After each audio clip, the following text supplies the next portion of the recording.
time, you showed that on to a lot of people on UFC, right? Some people see it and they think it's a gimmick.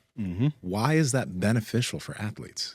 So the simplest answer, I'll go from the cognitive side and I'll go from the more mindset, psychological side. So from the cognitive side, it actually works. I know you brought on numerous brain scientists, so your audience probably have heard this, but it works regions of the brain that work on inhibition control, goal planning, and error detection, right?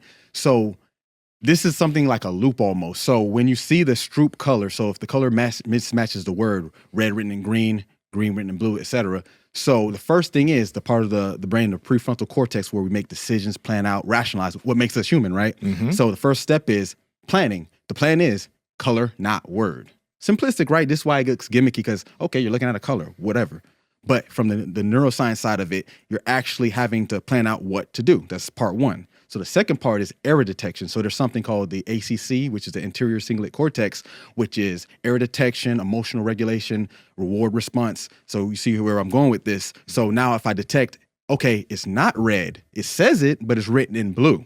So now I detected that I'm fixing the error, which is it's not this color. I fixed it. Or if you don't, you say the wrong thing and then you recognize, wait, I said red when it was supposed to be blue. Either way you look at it, your brain has to recalibrate to some degree. Yes. So that's the ACC, the anterior cingulate cortex. Now the VTA, the ventral tegmental area, this is where we talk about dopamine response. So the VTA for short. So after you did the correct or incorrect response, now that dopamine reward system has to say, good job, behavior that I needed was fulfilled.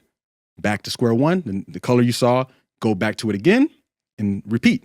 Now, if it was wrong, guess what? It's the thing with dopamine. People think it's only for the bad responses. No, it works for the good response, I should say. But it works for the bad responses too, or the negative responses too. Look at like drug addiction.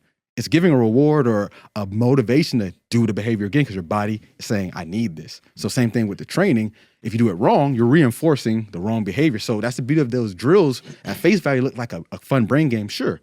But you're teaching from a physical standpoint how your brain needs to, 1, interpret information, 2, correct yourself to whatever degree, and 3, reinforce it. And you saw I did the one outside. It was like 45 seconds to a minute.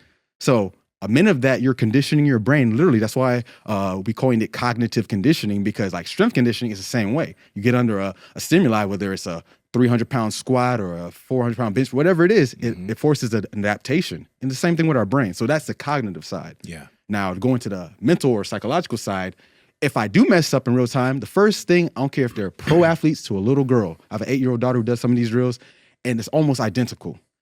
The first thing they do when they mess up, oh man. And that right there tells me, you get easily flustered when things don't go your way. So not everyone does this, but that's the beauty of different personalities. Yeah, like the next thing's coming. You got to keep going. Perfect, exactly. So that's where that part comes in from the mental, psychological side, because now not only am I reinforcing it cognitively, I can change or sustain my mood. Because some people do sustain. I have people who literally mess up, do it again, mess up, do it, and they keep getting frustrated to the point where they stop. Yeah. I've had people who get paid a lot of money on a certain day to do certain things, walk away from these tasks. Just think about like the essence of like an athlete breaking down during a game because maybe he made a bad pass, or a fucking grappler he gets swept, he just gives up on the match. Right? You don't feel good about yourself anymore. Not as confident. Yeah. It's sunk down. If it sinks down, like I think the other guy can feel that, right? This is amazing. Yeah. It trains. I think sports are exactly what you're pointing out. I mean, this game with the colors, and I know you have like lots of variations of that. That's what sports is. I think that people don't recognize that, but everything is like pattern recognition. So someone in